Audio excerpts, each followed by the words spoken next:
tubahaye ikaze nanone mu makuru agezweho. Nyuma y'uko umuhanzi Niyo Bosco yambitse impeta umukunzi we ku ya 17 Nzeri 2025, kuri ubu ngubu yamaze gusezerana nawe imbere y'amategeko bitegura kurushinga.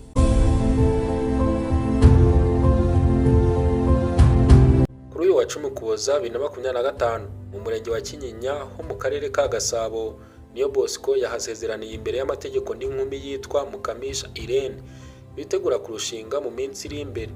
Niyo Bosco wamenyekanye nk'umwe mu bahanzi b'abahanga yaba mu kwandika no kuririmba indirimbo, agakundirwa uburyo abifatanya no gucuranga gitari. Yamaze kurahira imbere y'amategeko kuba umugabo wa Mukamisha Irene, biyemeje kuzabana akaramata bakazatandukanwa n'urupfu.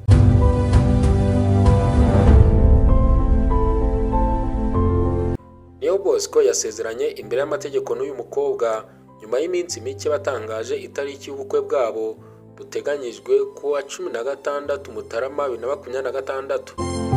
Iyi mihango yose kandi ije ikurikiye uwo uyu muhanzi yambikiyeho impeta Mukamisha Irene ku ya 17 Nzeri 2025. Ubwo yambikaga impeta umukunzi we, Niyo Bosco yahamije ko yifuzaga gukora iki gikorwa papa we akiriho, icyakora ntibyamuhira.